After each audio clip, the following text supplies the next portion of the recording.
Olá, boa tarde. Meu nome é Cláudio. Dando seguimento ao tema reforma da Previdência, né? Vamos falar mais um pouco sobre os militares, né? Essa classe diferente, não melhor nem pior, diferente, né? Que tanta polêmica causa nas conversas no meio civil, né? Vamos lá, eu vou lançar uma pergunta para vocês. E aí, o que vocês acham? Os militares são privilegiados?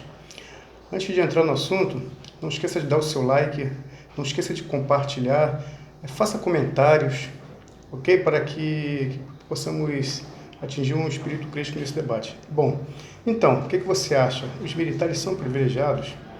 Bem, Eduardo Bolsonaro, numa audiência na Câmara dos Deputados, falou, né?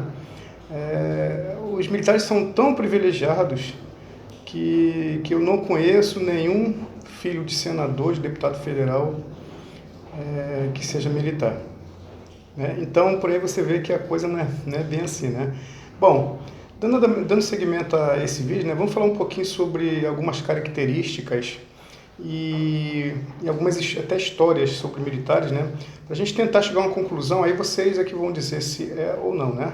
Então o vídeo é bem didático, né? Vamos falar um pouquinho sobre a reforma para os militares. Bom, vou contar uma história para vocês. Como é que era a situação dos militares? Bem, os militares, eles até 1960 nunca tiveram amparo do governo em termos de proteção social, de sistema de proteção social.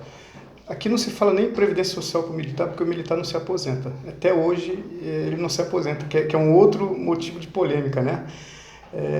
O militar se aposenta, não sei o que lá. Não porque o militar não se aposenta, a gente vai explicar ao longo do vídeo, né? Bom, então o que acontecia? Em plena Guerra do Paraguai, muitos militares morreram, né?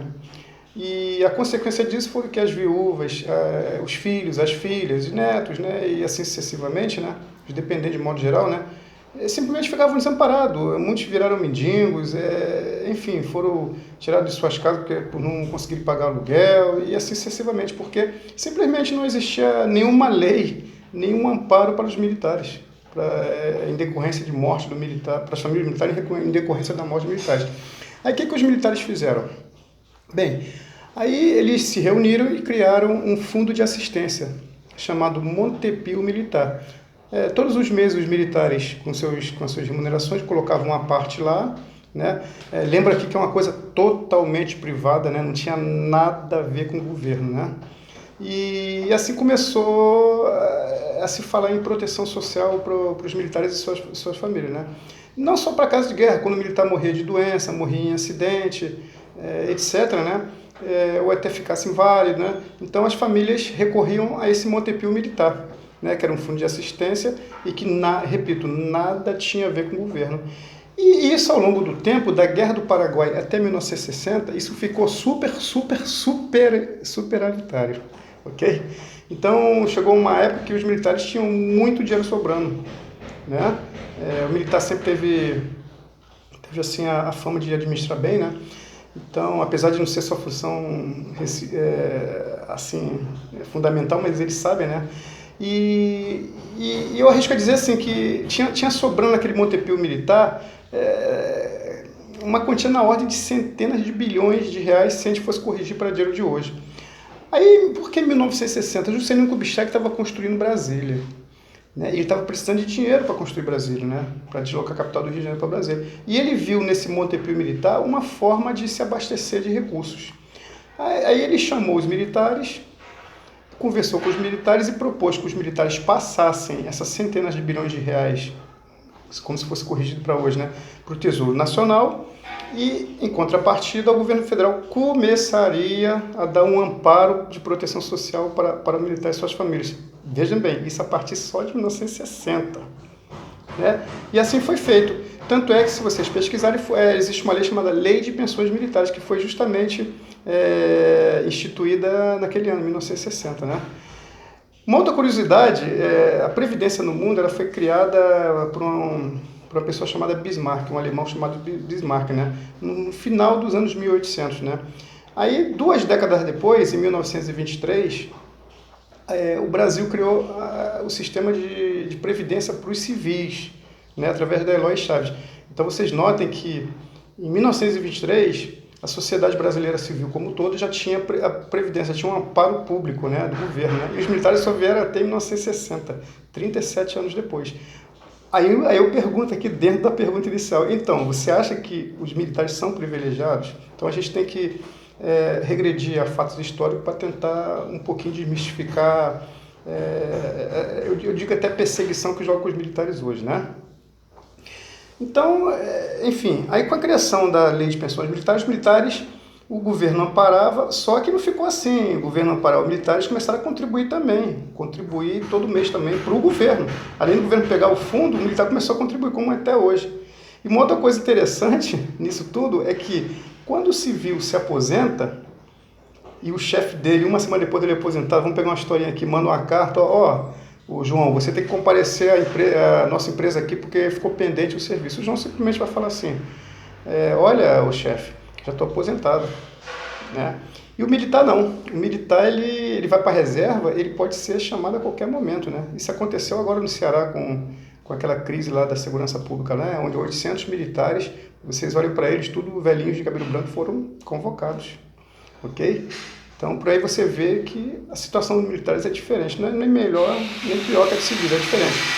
E uma outra, tem um barulho aqui que está meio em obra aqui, né? E uma outra coisa também interessante é que o militar se aposentou e deixa de contribuir para o INSS. Se você contribuir com 8% para o INSS, por exemplo, você deixa de contribuir, você só vai oferir do governo. O militar não. O militar, quando ele vai para a reserva e depois de reformado, ele continua pagando até a morte a contribuição dele para o sistema de proteção social dos militares, né? Então aí, no meio do vídeo, eu pergunto de novo, e aí, você ainda acha que o militar é um privilegiado? Bom, o que acontece? Eu vou contar uma outra história também, é bem didática, né? E na década de 80, final da década de 80, foi criada uma empresa nos moldes de uma sociedade anônima, sociedade de economia mista, vamos dizer assim, né? Chamada TASA, Telecomunicações Aérea Sociedade Anônima, TASA. E, obviamente, foram abertos concursos públicos, civis passaram, né? E foram lotados aonde essa sociedade de economia mista precisava deles para atuarem, né? Geralmente eram técnicos, né, formados em eletricidade, eletrônica, meteorologia, né? Por quê? Porque os aviões na floresta amazônica, né, que é muito ampla, né, tinham pontos cegos. Então o governo começou a criar antenas repetidoras, né? O avião passava, aí a antena mandava sinal de uma para outra, até chegar na APP, na aproximação, né, ou nas torres, né, que é para o avião não ficar perdido, né, para os controladores de trafegadores saberem onde o avião está. Para isso, as antenas mandavam sinais para os radares, né? Só que um detalhe interessante é que essas antenas situavam-se exatamente na selva, no meio da selva, no meio do nada, e muitas delas dentro de tribos de índios. Aí o que acontecia? Aí esses empregados públicos concursados da TASA, da recém-criada TASA, né, começaram simplesmente a pedir as contas. Não, isso aqui eu não quero para mim, isso aqui não é vida, isso aqui não quero, e quase todos foram embora, né? Aí o que aconteceu? E aí? O avião não vai passar ali? Vai parar a aviação? Não, tem que continuar, né? Aí, mais uma vez, a quem recorreu? Os militares, isso mesmo. Aí a escola de especialista de aeronáutica começou a formar sargentos técnicos em eletricidade, eletrônica, meteorologia, e começou a mandar esses sargentos recém-formados para lá, né? E o sargento ia. Por quê? Porque o militar, ele é doutrinado, né, de que militar não é profissão, é uma missão, né? Então você determinou para o militar para ele ir para lá, ele vai, e eu costumo dizer que ele vai até alegre, né? Então, ou seja, essa empresa TASA foi... acabaram com a empresa, né? Ninguém queria, então acabou-se com a sociedade de economia mista e passou para a aeronáutica. A aeronáutica começou a atuar através desses militares lá, né? Então, aí eu volto e te pergunto de novo, dentro dessa segunda história. Ei, você militar que não sabe da história civil, você acha que o militar é um privilegiado, né? Então, isso tudo com o seguinte detalhe, né? Não ganha hora extra, não ganha adicional noturno, não ganha adicional de periculosidade, né? Qualquer eletricista ganha adicional de periculosidade, né? O militar, eletricista trabalhando na antena não ganhava, né? Então, ou seja, aí quando você diz que o militar é um privilegiado, que ele não quer contribuir com a Previdência, que somente 10 bilhões só, que vai ser a economia com a reforma dos militares foi mandado, só que alguém se esquece que o general Garrido ele falou, né, que pelo fato da União não pagar hora extra adicional noturno e outros adicionais para os militares, coisa que para o civil seria muito natural, né? A União economiza cerca de 23 bilhões de reais por ano. Como tudo agora com a reforma da Previdência está sendo por década, né? Em 10 anos a economia é de 1 trilhão, em 10 anos o rural vai economizar esse, em 10 anos o BPC vai economizar aquilo. Então o militar, se você pegasse 23 bilhões, 23 vezes 10, então os militares estão economizando 230 bilhões, né, para o sistema de previdência como um todo, por não ganharem isso, né? Então, aí mais uma vez eu te pergunto, aí, você ainda acha que o militar é um privilegiado? Dando seguimento a esse vídeo, né? O Paulo Guedes falou na sua sabatina no Senado, né, que alguns petistas, pessoal do PCdoB, né, que mais quiseram tumultuar do que ajudar, né, do que realmente saber entender sobre a Previdência, né, aí falaram sobre os militares, né, o Paulo Guedes só deu a resposta, olha só, vocês criaram um monstro.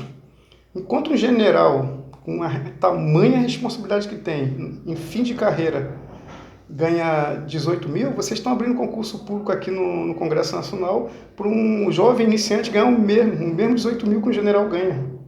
Então vocês criaram um monstro. Então agora tem que corrigir isso aí. Então, aí quando você compara em final de carreira, eu estou pegando general porque é a mais alta patente, tá? Quando você pega um general em final de carreira, ganhando seus 15, 17, 18 mil, depende do general, e você pega um jovem recém-concursado no Ministério Público, técnico do Ministério Público, da carreira do Congresso Nacional, ganhando o mesmo que um general, isso aí não fica meio desequilibrado? Aí dentro disso também eu te pergunto, isso é justo? O militar é um privilegiado? Né? E outra coisa, todo mundo está querendo que acabe o serviço militar obrigatório. Ora, se o militar é um privilegiado, por que acabar com o serviço militar obrigatório se o militar é um privilegiado? Né? Ele sendo obrigatório, ele até ajudaria as pessoas, né? Bem, mas terminando esse vídeo, então, contando mais essas características, eu já fiz o primeiro vídeo ontem, né? Então, assim, o militar, mesmo assim, mesmo o militar já tendo participado de uma reforma lá em 2000, com o Fernando Henrique Cardoso, coisa que pouca gente sabe, né? Que coisa que a imprensa não fala, né? Já participou lá, perdeu muitas coisas lá atrás, né? Mas o militar mesmo assim vai participar. As pensionistas dos militares vão começar a contribuir também, alunos de escola de formação militar vão começar a contribuir, né? Então, vou aumentar para 35 anos, o tempo mínimo para o militar ir para reserva, né? Mas mesmo quando eu repito, mesmo ele indo para reserva, ele pode ser chamado a qualquer momento, entendeu? Então, por isso que você não pode falar que o militar se aposenta sempre, porque o militar simplesmente ele não se aposenta, né? Não existe aposentadoria para o militar, não existe previdência social para o militar, né? O que existe é um sistema de proteção social que foi criado por causa daquela primeira história que eu contei para vocês, do Juscelino Kubitschek, por causa da Guerra do Paraguai, do Montepio Militar, que foi mais vantagem para o governo que para os militares, né? Porque se os militares tivesse continuado daquele jeito, talvez os militares estariam até melhores hoje, né? Então, até nisso, o militar deu uma contribuição para o Brasil, né, na Constituição de Brasília. Na verdade, se a gente for pensar bem.